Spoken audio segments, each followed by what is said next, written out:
Better Life Media, America's leading source for life improvement, presents Brian Tracy. Secrets of Self-Made Millionaires.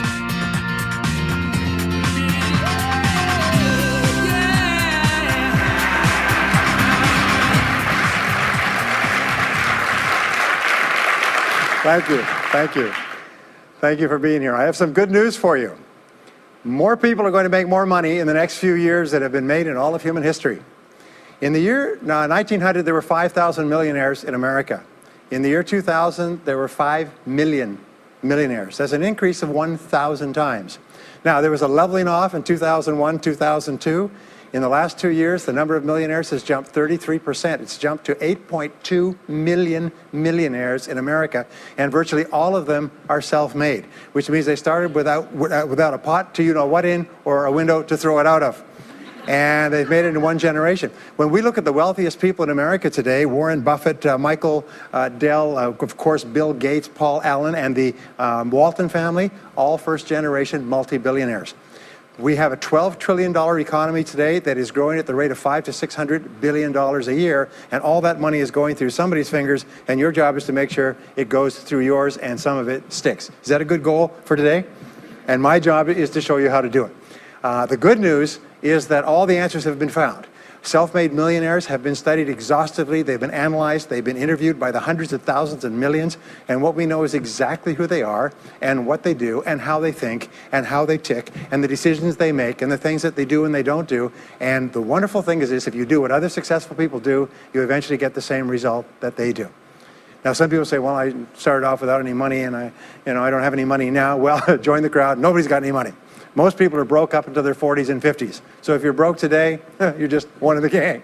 The only question is, do you stay there? And the answer is no. Now, when I started off in this many years ago, I came from very poor beginnings. I did not graduate from high school. I finished in the half of the class that makes the top half possible. When I left school, I dropped out of high school. I could only get laboring jobs. I was told, by the way, if you don't get a good education, you won't do well in life. Don't get good grades, you won't get a good job. Don't go to college, you won't do well, and so on. And I believed that for a long time until I found there's hundreds of thousands, millions of people who dropped out of high school who went on to become millionaires and billionaires as well.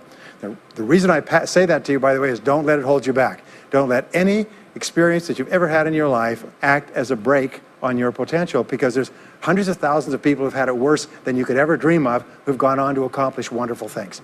So, I worked at laboring jobs for several years. I worked in construction. I worked on farms and ranches. I worked in factories putting nuts on bolts hour after hour. And one day, in a state of frustration, I began asking this question: why is it that some people are more successful than others? Now, in the Bible, there's the line that says, "Seek and ye shall find, for all who seek findeth. Ask and the door will be open." So I began asking other successful people, what are you doing differently from me? And they told me, and I did it, and I got better results. I got into sales when I could no longer get a laboring job, like many of you. And in sales, I noticed that one of the guys in my company was making 10 times as much as anybody else, and he was selling the same product out of the same office at the same price to the same people under the same conditions, and he was making 10 times as much as anybody else. So I went and asked him, what are you doing differently from me? And he told me, and I did it. Now, what I discovered, which changed my life and which brought us here today, is I discovered the law of cause and effect. The law of cause and effect, sowing and reaping, action and reaction, is the great universal or iron law of the universe. What it says is that everything happens for a reason, is that there are no causeless effects, is that even if we don't know what is causing the effect, we trace it back. It's the basis of the scientific process, of all medical research, of all marketing, of all business, is if you can define an effect that you want, you can trace it back and find somebody who at one time did not have that effect, and then find out what they did, and then do the same things, and you eventually get the same results. We say that success is not an accident. Failure is not an accident. Success leaves tracks. So if you just follow the tracks of other successful people, no matter where you're starting from, you eventually get to the same place that they get.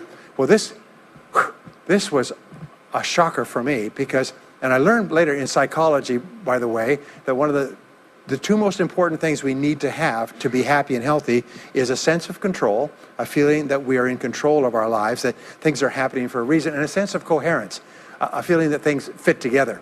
Well, when I realized the law of cause and effect explained everything, I got, wow. So in sales, I went to the top of my sales force. I read and I learned, attended courses, and especially I applied what I learned. And then when I got into sales management, I again read the books and took the courses and asked for advice. And when I got into real estate and importation and development and manufacturing and distribution and a whole series of businesses over the years, the first thing I did is I asked, how does it work? How do people succeed in this field? And then I buried myself and immersed myself. I spent hours and hours and hours studying, and then I did what the most successful people did. Interesting point. We say that nature is neutral. In other words, nature doesn't care who you are. It doesn't care if you're tall or short or male or female or black or white, educated or uneducated. Nature doesn't care. All that nature cares is that you do what successful people do. It's like making a recipe. Nature doesn't care if you follow a recipe. If you follow the recipe exactly, you get the dish. Nature doesn't care who's doing it. And that's the wonderful thing about our society. It's basically like justice. It's blind, is nature doesn't care. In fact, there are a lot of people who are not as smart and not as talented as you who are doing vastly better than you, not because they're better, but because they're just following proven success methods. There's nothing that will make you madder than to see somebody who's dumber than you, who's making more money than you, right? Have you had that experience? So what we do is we use proven success methods. We just find out what they are, and we do them over and over again. Quick point, nothing works the first time, okay? Please understand that. Nothing works the first time. What is the average number of times that a person tries with a new goal before they give up? Can you guess? Well, the average is less than 1, because most people give up before they try even once. They say, that's a great goal. I'd love to be financially independent, and then they give up. They don't even try. They say, but I couldn't because of this and because of that and so on. And then they move away to a wonderful place called Someday I'll. You ever heard of Someday I'll? Someday I'll start saving money. Someday I'll get out of debt. Someday I'll lose weight. Someday I'll start a business. Someday I'll get serious about my finances. And most people live on Someday I'll. Your job and my job is to vote yourself off the island, right? And we start taking control of our lives. Well, about some years ago, I was called by a major businessman, and he asked me if I would do a talk for his 800 entrepreneurs that own separate franchises within his organization on how to become a self-made millionaire. And I said, sure. When you're a young speaker, you agree to speak on any subject. Sure, I'll speak on that subject. Now, I was just like most people. When I was young, I wanted to be a millionaire by the time I was 30. And when I hit 30, I put it off to 35. And as I got to 35, you put it off to 40, and then you kind of just don't look at it anymore. You forget about it and feel the deck is stacked against you. Well, I was about 38, 39 when he called me up and asked me. I said, sure, no problem. And I said, now, what do I know about self-made millionaires? And this is a shocker. I didn't know anything. Oh, I knew that they had more than $1 million, but that's a real basic piece of knowledge, you know. So I started thinking, what do I know about it? So I began to study them. And that's when I found out that they've been studied so thoroughly, is we know everything there is to know about them. They are a source of incredible fascination. And there's 50 years of research. So I began to read the studies and find out where they came from and what they did and how they thought and where they started and the decisions they made and the kind of people they were. One of the things that I learned, by the way, is that becoming a self-made millionaire is not the important thing. What is really important is the person you have to become a self-made millionaire. You have to become a totally different human being. One of my friends says that in order to achieve something you've never achieved before, you have to become someone you've never been before. And it's a really important insight, is the qualities that you need to develop, qualities on the inside to become a self-made millionaire, are incredible qualities that make you a vastly better person. Not only better in terms of character, determination, discipline, decision-making, strength, and so on, but they make you a far better person. They round out your character in a far better way. So the real payoff of becoming wealthy is not because you can eat more, because how many more meals can you eat? How many more clothes can you wear? But it's the kind of person that you become, and then the kind of people that you associate, the kind of life that you have. And so the things that we're going to talk about now, and I know that you're some of the smartest people in our country, so I'm going to give you these ideas very quickly, like dealing cards. What I found in my research is that there's a series of qualities that self-made millionaires have. If you have these qualities, your success is virtually guaranteed. And if you don't have these qualities, the qualities are learnable. Point number one is that all business or sales skills are learnable. All financial skills are learnable. If you can drive a car, you can learn any skill. If you can drive a car, you can learn the skill. Now, number two is you're probably only one skill away from doubling your income right now. you're probably only one skill away from setting yourself on the road to becoming a self-made millionaire. That turns out to be the case for almost everyone. And if you don't know what that skill is, maybe over the course of the time we spend together, it'll jump out at you. But whatever it is, you've got to find it out and go to work on it, because it is learnable. It's a learnable skill. People say, well, I've never been very good with money. Well, get over it. The fact of the matter is, you can learn what you need to learn to achieve anything that you want to achieve. So, the success secrets of self-made millionaires. Give yourself a score of 1 to 10, and if you are weak on one of these, it can be enough to hold you back. If you're strong on all of these, then there's no limit to what you can accomplish. The first is to dream big dreams. Dream big dreams. Practice what is called back from the future thinking and project forward. Develop a vision of yourself as happy, healthy, wealthy, thin. Practice what top people practice, which is what is called idealization.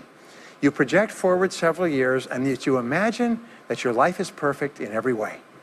Imagine that you have no limitations. Imagine that you have all the time and all the money and all the friends and all the contacts and all the education and all the experience, and that you could be or have or do anything you want in life. If you could, what would it be?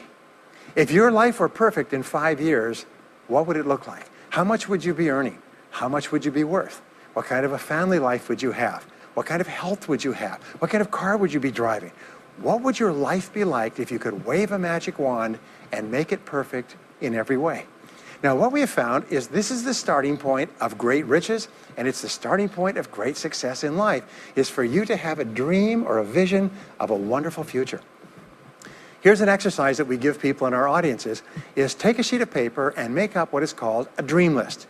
Now, imagine this is kind of like a kid's Christmas list, and that it just allows you to just run wild and just write down everything that you could think of that you could possibly want. I had a friend who I taught this to, and he got so excited about it, he bought a spiral notebook, and he began writing. And he'd go through the newspaper, and every single thing he saw in the newspaper that was nice, he wrote it down as a goal. He ended up, first time through, with 330 goals. By the end of the month, he had 500 things that he wanted. The interesting thing was that his life exploded.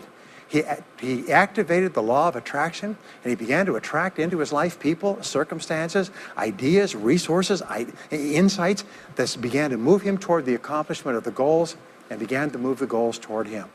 Number 2 is to do what you love to do. Whenever you find people who are really successful in life, they're people who do what they love to do. They love their work. The great rule for success in life is to find something that you love to do and then find a way to make a living doing it.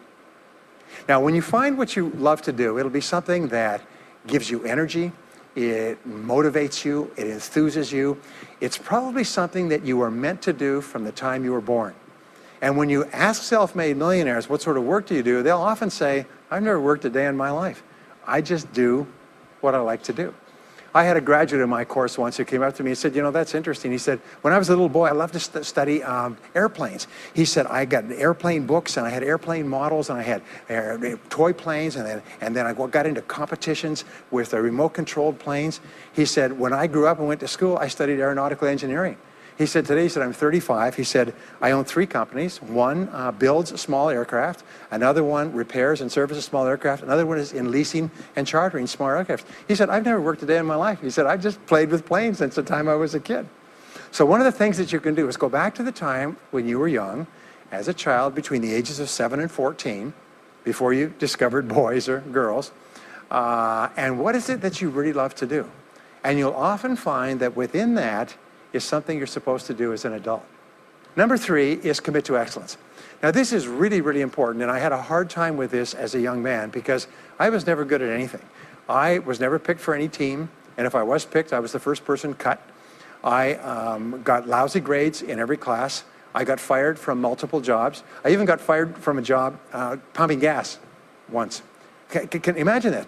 Being fired for pumping gas because you're no good. They came out and said, you're no good at pumping gas. How can you be no good? Little old ladies can pump gas, and here I was no good at pumping gas. Anyway, so I got fired. I went from job to job, and then I discovered that all people who are successful are excellent at what they do. You know the old question they asked Willie Sutton, the bank robber, why do you rob banks? He said, well, that's where the money is. Well, being in the top 10% is where the money is. So what you have to do is you have to pay any price and make any sacrifice to get into the top 10% in your field. Now here's the good news. If you're doing what you love to do, you will want to be in the top 10% in your field. If you don't want to be excellent at what you're doing, it means you're in the wrong field. It just means that you're marking time, you're treading water. And there's a lot of people who are in their field and they do their job and they go home at night and don't think about their work and so on. And this kind of an attitude means that you have no future. You have a very shaky present. That crackling sound you hear is the ice breaking under your feet, okay? And you have no future, because if you're not doing what you love to do and throwing your whole heart into it, you're just marking time. But everybody is designed so that there is something that you love to do that you can do well. And the fact that you love it means that you probably have the ability to excel at it. So make this decision to get into the top 10%. And let me tell you what changed my life. Here I was struggling in my late 20s, and I learned this. It was a breakthrough thought. Is that everybody's in the top 10% started in the bottom 10%. Everybody who's doing well was once doing poorly. Everybody who is at the top of your field today was once not even in your field at all and didn't even know it existed. What that means is that if you're willing to pay the price and work hard and make the sacrifices, you can get into the top 10%.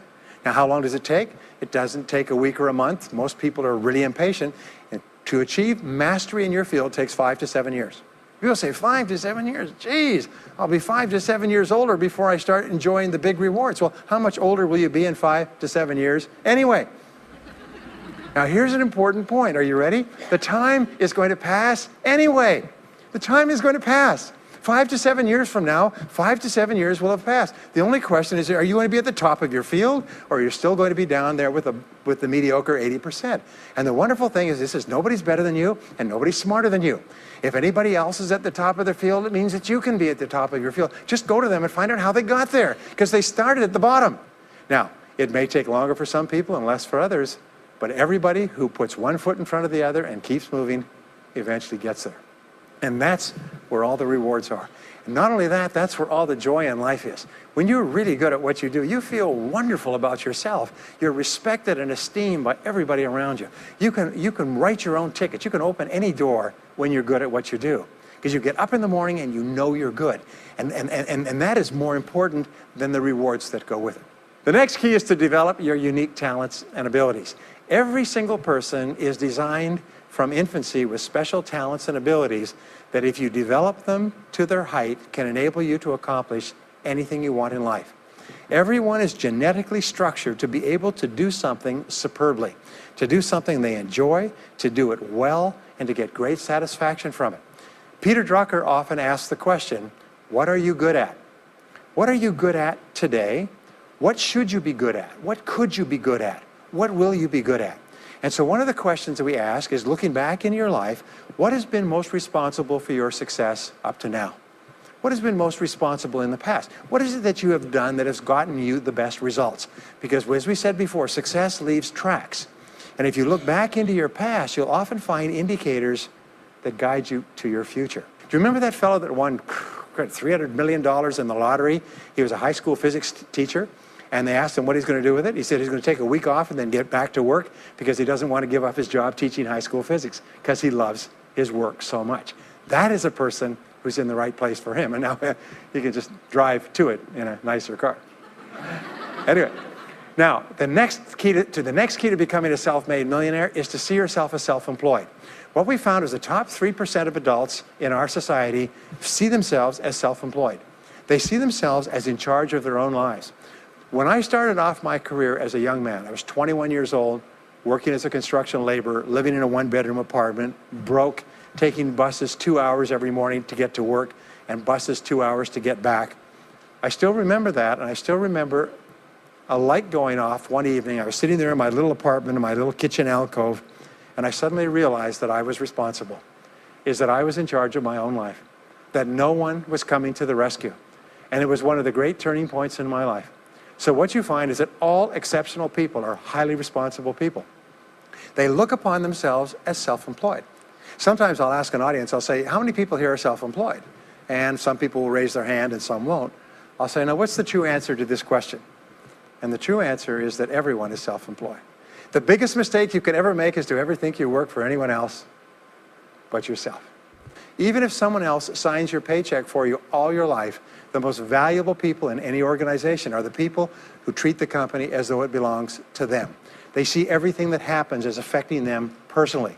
They're not the 9-to-5ers, the no-hopers that say, yeah, well, I go to work. When I'm not at work, I don't think about my work. These people, somebody has told them that's a clever way to think. It's the way losers think. Winners think about their company, and when they're not there, they think about how they can do it better. When something happens in their company, they take it personally because they see themselves as highly responsible.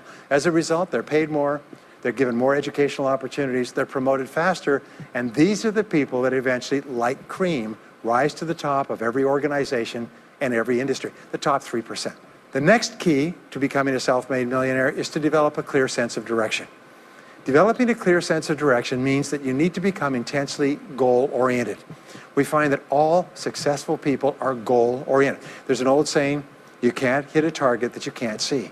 You've got to know what you want in every area of your life. Some years ago, I worked with the Hunt Oil Company in Texas. The Hunt Oil Company was founded by H.L. Hunt, who became the wealthiest, self-made, multi-jillionaire billionaire in the world. At his peak, he owned 200 companies and had a royalty income of $3 million a day. Most phenomenal man, by the way. And he was interviewed by a friend of mine on television before he died in the early 70s. And he was asked, what are the secrets to success? He said, the keys to success have only been two through all my life, and I will tell you what they are.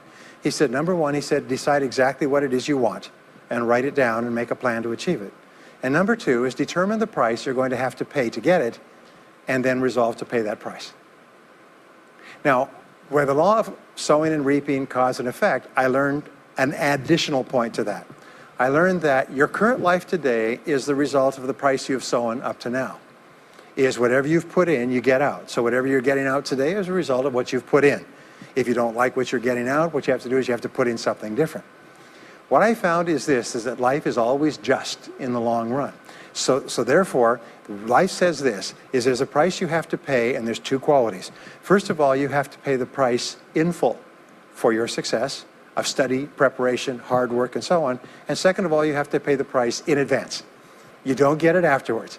The way the world works is first you put in what you need to put in, and then you get out the rewards. So you have to ask yourself, what is the price that you have to pay to achieve the success that you desire? And you have to write it down and make a plan and work on it every day. Now let me give you a quick exercise, which is my only take-home or homework exercise for our time together. I want you to take a piece of paper like this and write down 10 goals that you'd like to accomplish in the next 12 months. Write the word goals and today's date at the top of the page.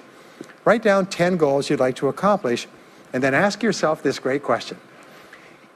If you could only accomplish one goal on this list, but you could accomplish it within 24 hours, which one goal would have the greatest positive impact on your life? Now this is a great question because it'll usually jump out at you. You say, that's the one. If I had this, that would have more of an impact on my life than anything else. Sometimes it's a financial goal, sometimes it's a health goal, sometimes it's a relationship goal. But whatever it is, put a circle around that goal and then turn the page over and write it at the top of the page. Set a deadline on the goal, make a list of everything that you could think of to do to achieve the goal, and then begin working on your list. And here's the kicker, do something every day. Do something every day that moves you one step forward towards your major goal. My promise to you that this exercise, selecting your most important goal, making a plan, and working on it every day, will change your life in ways that you cannot imagine.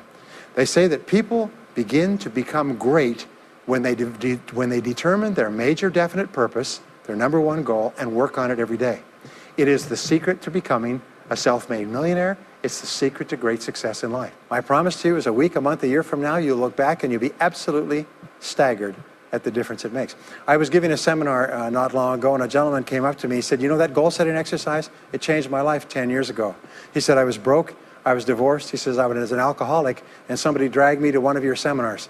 He said, and I did that exercise and I picked my major goal. He said, it changed my life. I said, in what way? He said, today, he said, I'm worth $40 million. I said, wow. He said, yes, and I owe it to that lesson. Next is refuse to consider the possibility of failure. It's the most amazing darn thing is that the fear of failure is the greatest single obstacle to success in adult life. And it's not failure itself, because each one of you is a professional failure. Each one of you has failed over and over and over again. Isn't that true?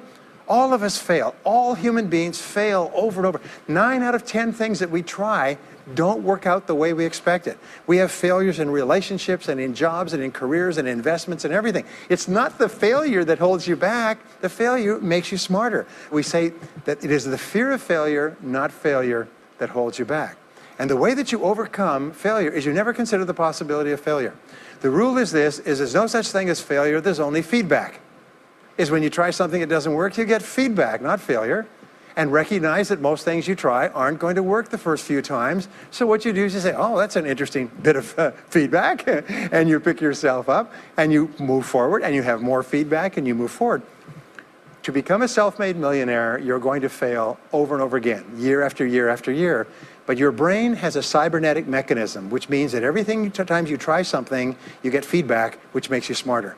And when you try something else, you get feedback, which makes you smarter. And eventually, you reach the point where you're too smart and you stop making mistakes. You start to do more and more things right and fewer things wrong. But you can't get there unless you have experienced the failures. Henry Ford once said that failure is merely an opportunity to more intelligently begin again. Now, let me pass on one great rule to you, which has been discovered in interviewing self-made millionaires. Self-made millionaires look into every failure for something good. They say, there's got to be something good in this that I can benefit from, and surprise, surprise, they always find it. Second is, self-made millionaires always seek the valuable lesson in every setback or obstacle or temporary failure, and they always find the lesson. Now, what do failures do? Failures whine and cry and think about what they've lost and blame their problems on someone else. Successful people say, what can I learn from this that will make me smarter next time? And my promise to you, those who seek find, is that if you go looking for a valuable lesson in the biggest problem that you're facing today, you'll always find the lesson.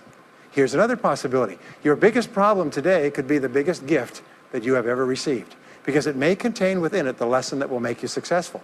If you stop thinking about what happened and who's to blame, and you start looking for the gift within your problem, sometimes it can transform your life. The next key is to dedicate yourself to lifelong learning.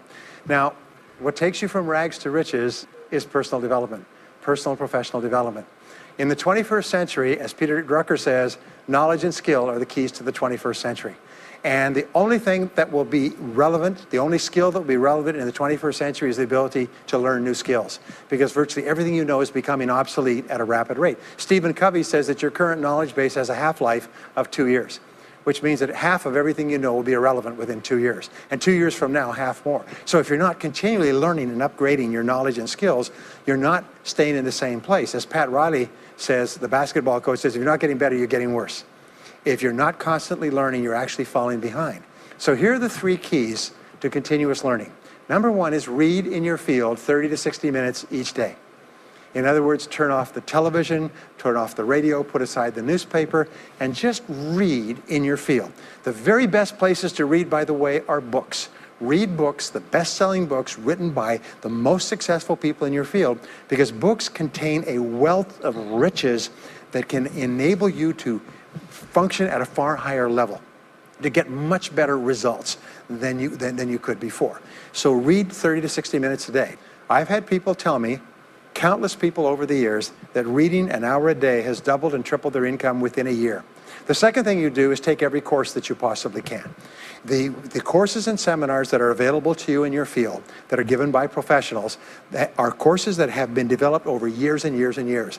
They have been tested and tested and tested. The person who is talking to you for several hours has spent thousands of hours learning their subject. They have dry tested this or done test runs with thousands of other people. When you take a course, you can learn enough information in 1 or 2 days, more than you could learn in 2 or 3 years or maybe even a lifetime, all distilled and put together. People say, I can't afford a course. You cannot afford not to buy books. You can't afford not to go to courses.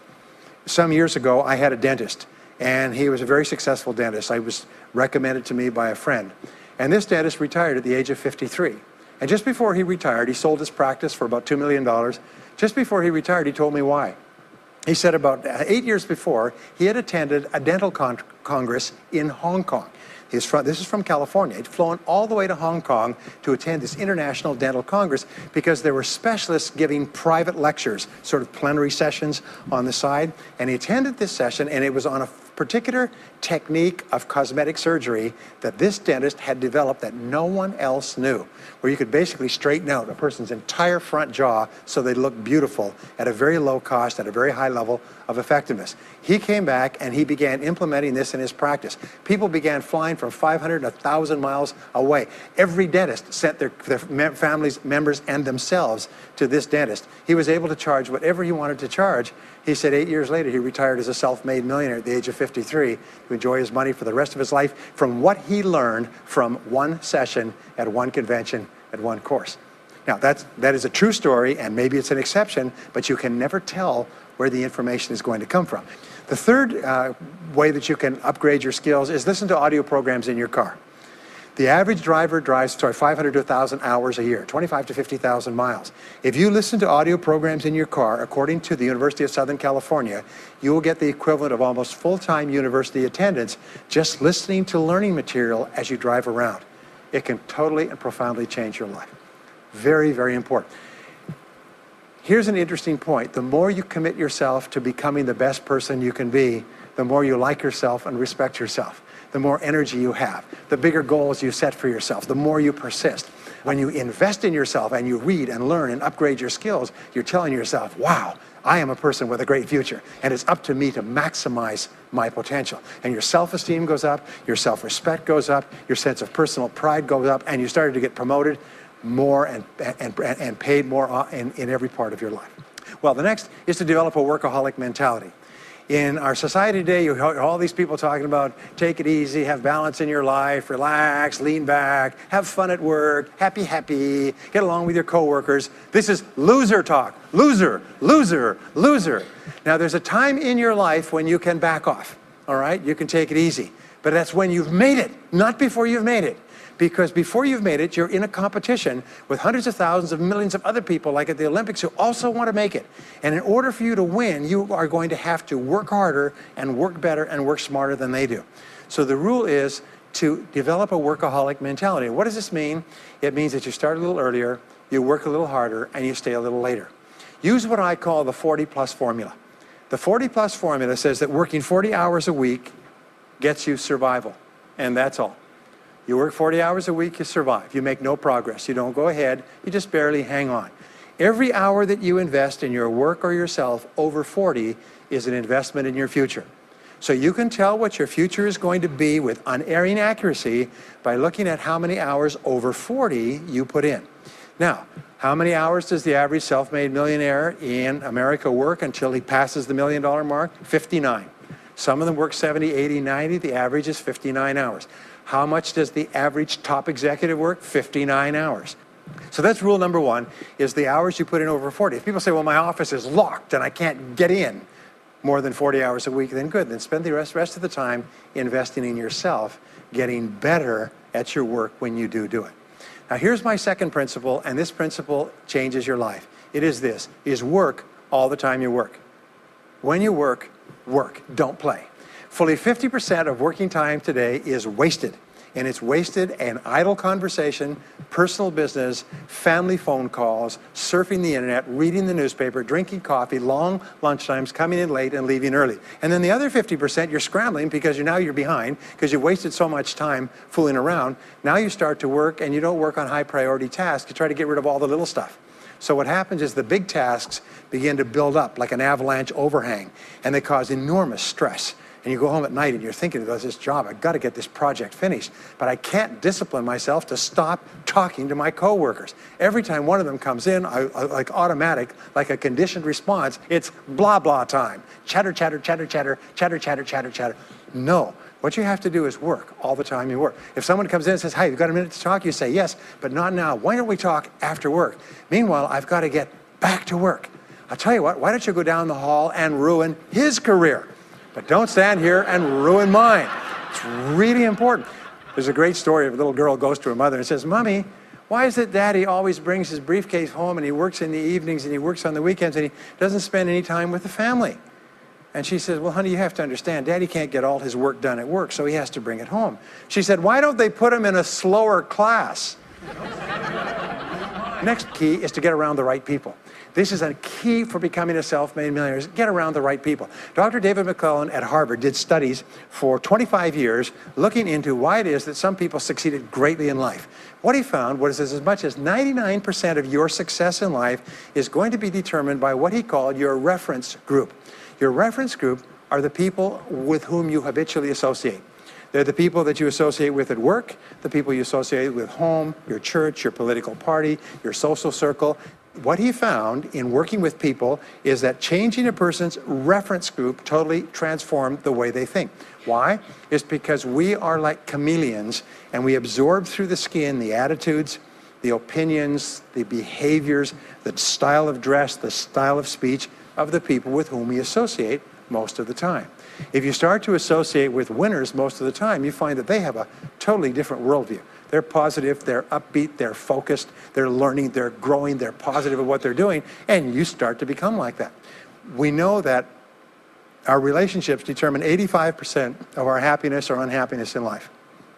In other words, if you have bad relationships, personal relationships, they will drag you down worse than a sea anchor. If you work for a bad boss, it'll destroy all your joy in work. If you have one negative coworker, they found that one negative person in an office can cast a blackness over the whole office because of his or her negativity.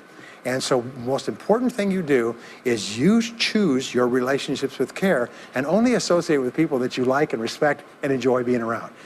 Next is be prepared to climb from peak to peak. One of the keys to becoming a self-made millionaire is to realize that life is never one continuous train. It's always up and down.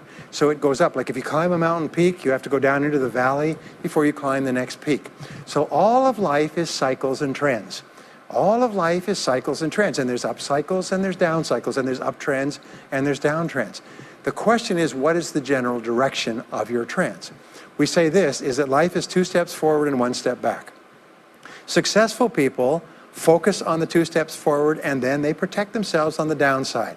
They build up cash reserves. They put in stop loss orders on their stock market. They very carefully watch what they're doing. So they try to maintain that 2 steps up, and then make sure that the 1 step back is not so far. And then they want to make sure that this curve is generally upward, so that each time there's a step back, they're still further ahead than they were before. The next one, which is to develop resilience and bounce back. Developing resilience and bouncing back is one of the key qualities of self-made millionaires, because as I said right at the beginning, most things won't work. This is a very interesting point, is that you're going to be knocked down over and over again. And what we know, as my friend Charlie Jones says, is you have to bounce, don't break. And when things go wrong, bounce. And so what I learned many years ago was this interesting technique of what is called mental rehearsal. And mental rehearsal says that you mentally prepare for the inevitable downturns before they occur. So you say, all right, in the course of life, things are going to go wrong, but when they do, I'm not going to become upset. I'm not going to get mad or angry or anything else. I am just going to take it and learn from it and pick myself up and keep going. Sometimes I ask this question, does anybody here have any problems? Everybody says yes, everybody's got problems. Well, here's the rule, is all of life is a continuous series of problems. They never end. The problems just keep on coming, like the waves of the ocean. The only break in this unbroken series of problems will be the occasional crisis. So life will be problem, problem, problem, problem, problem, problem, crisis. Problem, problem, problem, problem, problem, crisis. It's like the waves of the ocean. 6 problems and a crisis, 6 problems and a crisis. Which means that everybody here is either in a crisis right now, has just gotten out of a crisis, or is just about to have a crisis. So what we have found is this, the hallmark of superior people, 30 years of research, is how you respond to a crisis. How you deal with problems and how you respond to a crisis. And what we have found is this, is superior people look for the solution to every problem. They don't allow themselves to become upset and angry. When something goes wrong, they say, okay, what's the solution? And they become intensely solution-oriented. When you have a very intense problem, that stimulates creativity to solve the problem. So what you do is you write and define the problem clearly. If you have a problem, you say, wait a minute, what is my problem? What is it that I'm worried about? And write it down. And the very act of defining a problem clearly often triggers the solution to the problem. One last technique that I want to give you with regard to your major definite purpose. And if you only do these two things as a result of our time together, they will transform your life. You've already identified the one goal that can have the greatest positive impact on your life. Now what you do is you take that goal and you write it at the top of a page in the form of a question. And you say, let us say your goal is to double your income. That could have a major impact on your life. You say, what are all the things that I could do to double my income in the next 12 months? Write it as a clear question. Even better, if you're earning $50,000 a year today, write, what could I do to earn $100,000 over the next 12 months? The more specific the question, the better. Then you devote yourself to writing 20 answers to this question. You must write a minimum of 20 answers. Work harder, work smarter, start earlier, stay later, change occupations, upgrade my skills, whatever it is, keep forcing yourself to write till you've written 20 answers. We call this mindstorming. The first 3 to 5 answers will be easy. The next 3 to 5 answers will be difficult. The last 10 answers will be incredibly difficult. But I have given this exercise to people who've gone on to become millionaires so many times I've lost track, because they often find that the 20th answer changes their whole life. And if you've ever done this once, it's absolutely staggering. More people have become millionaires with this simple idea of mindstorming, what I call the 20 idea method, than any other single method of creative thinking ever discovered. Once you've got your 20 answers, pick one answer and take action on it immediately. Once you've got, it doesn't matter what it is, just take one answer and take action on it, and that will keep you thinking and acting creatively all day long. The next key to becoming a self-made millionaire is to become an unshakable optimist. An unshakable optimist means that you think and talk about what you want most of the time. Optimists think and talk about what they want. They look for the good in every situation. They seek the valuable lesson. They're constantly feeding their mind with great ideas, which opens up new perspectives. What I have found is that optimists have 3 wonderful qualities. Number 1 is they learn more things. As a result, they dramatically increase the likelihood that they will learn the right thing at the right time. Number 2 is they try more things, which dramatically increases the likelihood that they'll try the right thing at the right time. And number 3 is they persist. They never give up. Optimists make a decision that once they've decided they're going to become wealthy, they just never stop until they achieve that goal. Now, will they have many setbacks and obstacles and difficulties? Do you know that almost everybody succeeds in a different direction from what they originally intended or from what they originally thought? But they just keep going. Almost like a football player running down the field, running, blocking, changing, moving back, forward, continually, but never loses sight of the goal. So optimists learn more things, try more things, and persist longer. I want to leave you with the last 2 qualities of self-made millionaires. Second to the last quality is that they develop the qualities of courage and persistence. I said before, the biggest single obstacle to success is the fear of failure. The antidote to the fear of failure is the habit of courage. And what we know is that you need 2 types of courage to succeed. The first type of courage is the courage to begin. It's the courage to launch with no guarantees of success. Someone once said that if all obstacles must first be removed, nothing will ever get done. So successful people are willing to think, plan, make decisions, and then take action with no guarantees. We say leap and the net will appear. Take action with no guarantees and then learn. The second part of courage is the courage to endure. It's the courage to persist. It's the courage to keep on keeping on. It's to make the decision in advance that you will never give up. No matter what happens, you will never give up. You will get knocked down over and over again, but you'll never give up. And the interesting thing is if you make that decision in advance, you'll find yourself continually bouncing back. So courage means the courage to begin and the courage to endure. And the final quality of self-made millionaires, and Napoleon Hill called this the master key to riches. After studying 500 of the richest people in American history, he said it's the quality of self-discipline. It's the ability to make yourself do what you should do, when you should do it, whether you feel like it or not. The quality of self-discipline is the quality that will make you a big success. It's the ability to force yourself to do what you know you should do. And here is the wonderful discovery. Is persistence is self-discipline in action. Every time you persist, you build your self-discipline. Every time you practice self-discipline, you build your ability to persist. And the 2 of them are tied into your self-esteem. So the more you persist, the more you like yourself. And the more you like yourself, the more discipline you have. And the more discipline you have in practice, the more you like yourself. As a result, the more you persist. And eventually you get onto an upward spiral where you become absolutely unstoppable. You reach the point where you know you can achieve the goal and nothing in the world can stop you. And every step that you take forward makes you stronger and stronger and stronger until finally people say, I know one thing about him, I know one thing about her. You cannot stop him or her. Once they decided they want something, they will not stop until they get it. And when you develop that quality, there will be nothing that is impossible to you. So let me just leave you with these last points. We're living at the very best time in all of human history. More people are going to make more money in the next few years than have ever been made in all of human history. More people are going to become millionaires and are becoming millionaires today at a faster rate than we've ever thought possible. And no one is better than you and no one is smarter than you. And if you do what other self-made millionaires do, then nothing in the world can stop you from eventually getting the same results as other self-made millionaires. And I hope you do. Thank you very much.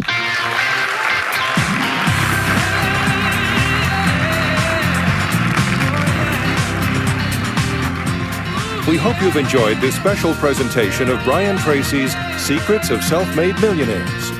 If you would like to own a copy of this program or any of Better Life Media's programs, please visit our website at betterlifemedia.com, where you'll find all types of valuable life improvement information.